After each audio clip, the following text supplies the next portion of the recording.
Dr. Neil and Mr. Edward Owen. I have to walk up this side.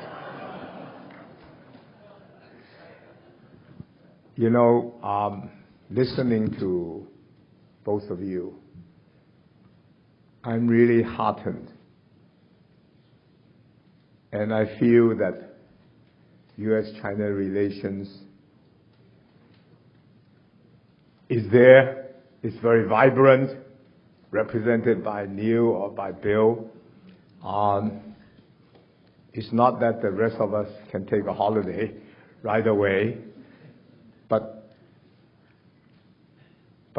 I think, you know, there are enough people in America, in Hong Kong, in China, and indeed around the world who wants to see a good U.S.-China relations.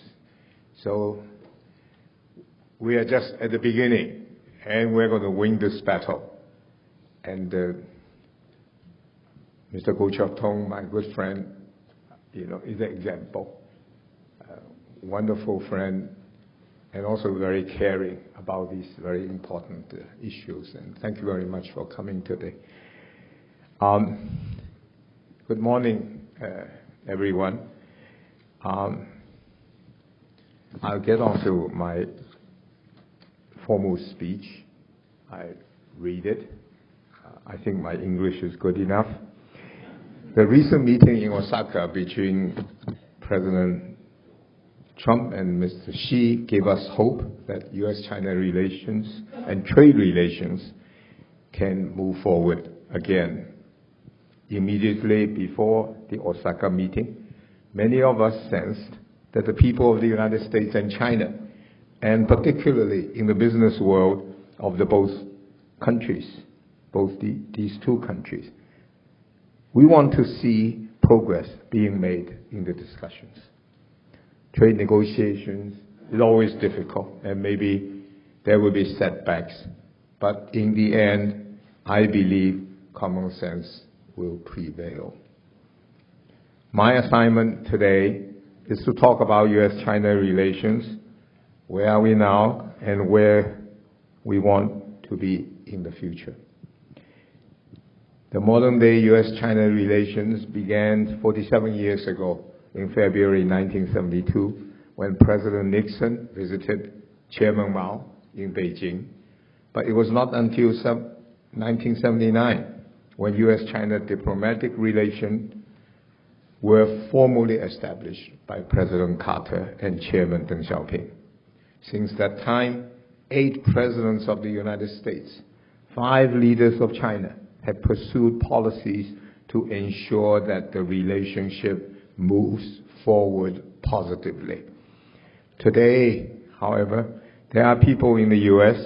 who, for one reason or another, advocate so-called decoupling of the United States and China's relationship. They argue that China has taken too much advantage of the United States. This is an important topic, and as someone who has spent half of my life promoting U.S.-China relations, I think you know where I stand, but please allow me to make my case. To start with, I think that it is important to everyone to understand China's priorities from where she came from and also where she plans to go from here. Over the past 40 years, China has made great strides in improving its economy and the welfare of its people, with hundreds of millions of Chinese being pulled out of poverty. Never in the history of mankind has so many people been pulled out of poverty in such a short time. Nevertheless, at the end of 2018, per capita income in China was still only $10,000 as compared with the United States, where per capita income at that time was $60,000. Indeed, the country still has some ways to go to satisfy Chinese people's aspirations for a better life. China will continue to collaborate with other nations in the areas of trade, commerce, investment, etc. Domestically, she will pursue the development of science, technology, innovation, as well as continuing her path of reform and opening up her economy to the outside world. The ultimate aim is for her to eventually to reach a developed nation status. And this may take some time. And I was talking with Stephen Roach a few months ago, telling him, he's sitting there, telling him that we are determined to move ahead on science and technology. That's the only way for us to move ahead, to deliver to the Chinese people improved quality of life. And I remember, Steve, you said to me, this is the only way to break through the middle income trap, and the others have failed. You will have a chance to get it there. So I remember that all the time, and it's something which China is going to do, I think, and I believe we have the ways and means and the know-how to get it done. There has been, as a result, concerns in the United States about China's rapid rise. It is asked, would China seek to become a hegemonic power and pose a threat to the United States?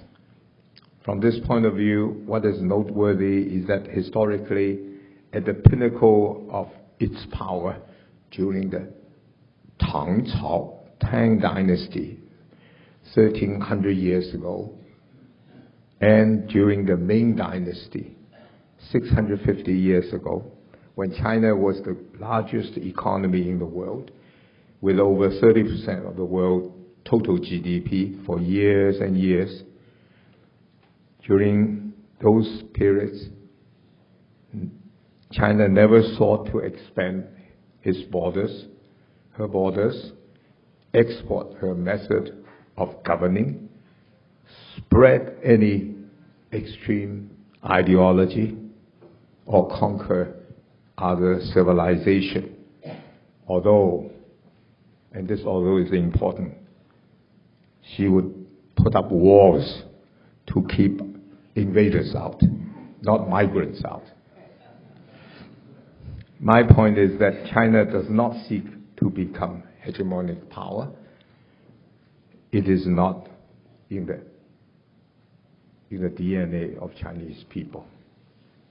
Today, China preaches peace and shared prosperity for all nations. The expansion of China's economic activities gives rise to common prosperity to everyone. A case in point, in every year since 2008, China's economic expansion contributed 30% year in, year out to the world. It is indeed China's hope that expansion of her economy is not only good for her people, but also for the rest of the world. Furthermore, let me justify why a good relationship between the United States and China is not only good for the two countries, but also good for the world at large. First, it needs to be pointed out that in the years to come, U.S.-China trade relationship is going to become increasingly complementary. The U.S. is the world's largest supplier of oil and gas, while China is the world's largest buyer of oil and gas. The U.S. is the world's largest supplier of farm products, and China is the world's largest buyer of farm products. The U.S. is the major supplier of consumer goods in the world, and China, with a huge middle class of consumers, numbering in the hundreds of millions, has become the largest purchaser of consumer goods. And that's where the complementarity is. But furthermore, with its high savings rate at around 50%, China will seek investment opportunities overseas. U.S. is an ideal destination for Chinese investment. Moreover, China has announced that its imports will not be subject to restrictions, and foreign investment will be welcome, like domestic ones. All I can see is an increasing complementarity U.S.-China trade and services relationship as time goes on. Some of you ask, is this for real? Yes, it is for real. Why should I believe it? Why should we all believe it? China does have the capacity and capability, and also it is in China's interest to do all these things, including many things looks as concessions, such as imports not subject to restriction or foreign investment will be more welcome. But these are done because it's also in the interest of China. Second, U.S.-China relations are based not only on trade, commerce, and finance alone. The two countries have been collaborating with each other in recent past on major challenges that the world was facing. In 2008, China actively participated in an effort to support global economic recovery in the face of global financial crisis. The U.S. invested $800 billion in the United States, and China accepted the American suggestion and invested $400 billion in China to shore up the development, both doing that to shore up the development of the world economy.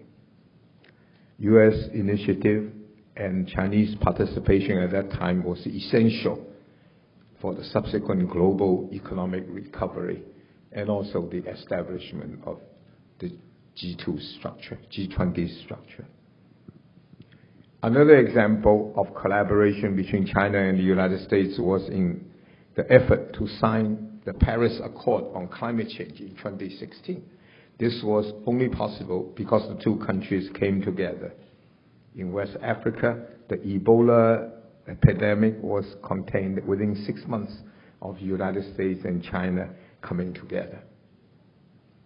Towards the end of President Obama's second term, China and the United States also began discussion,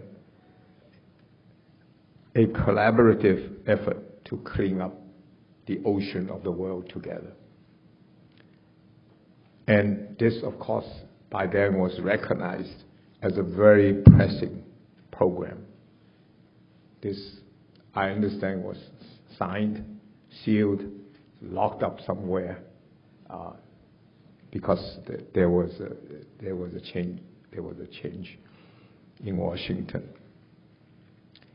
But I think we're all very happy, very heartened that G2 actually has now taken on this. G20 has now taken on this issue. Recently in the communique it says we're going to go for it. So you see how U.S. and China can work together to do good for the world at large. There are, in fact, a host of other challenges that actually either Neil or Bill talked about earlier on.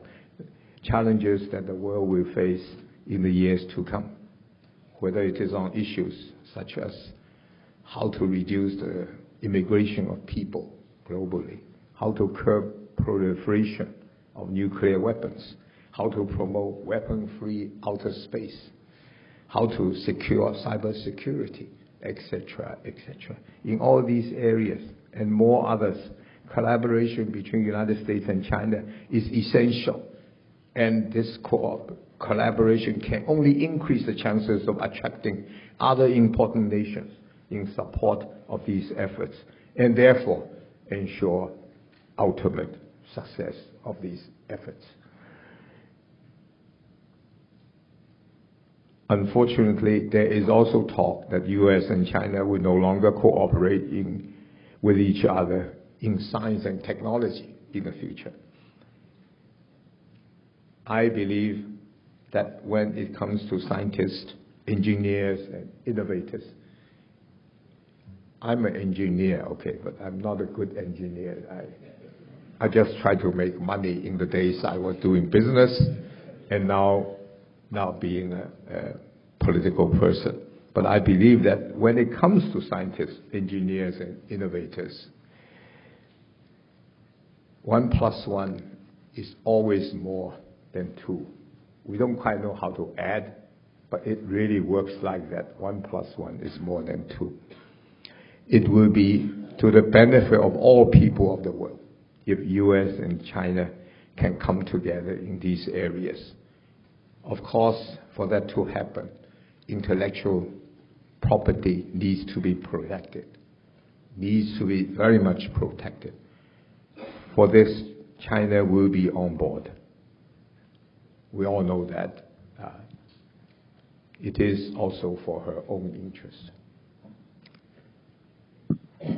Time and again, my American friends have said to me that our political systems are vastly different from each other. How can we possibly collaborate? My answer is that our political system, the two systems are very different because we have different culture, we have different histories, and we are at different stages of development. Therefore, our needs are very different. It is entirely reasonable that we have different political systems. Our ultimate goal of a political system is to serve its people. And indeed, poll after poll conducted by many pollsters has shown that 80% of Chinese people feel that the country is going in the right direction. And this clearly demonstrates that the China's system is working for China. And this should not in any way hinder the collaboration between the two countries, because each one of us try to do what is best for our people. Therefore, ladies and gentlemen, for all these reasons, I believe decoupling is not in the interest of the United States, nor of China, and certainly not in the interest of the world at large. In fact, it is really short-sighted. The more closely the two countries can work together, the better off the two countries will be, and the better off the world will be also. Developing and maintaining a good U.S.-China relationship will not be easy, and it is going to take people from the two countries to make major efforts to understand each other better, to listen to each other more, to give and take when things are difficult, and to keep up open mind,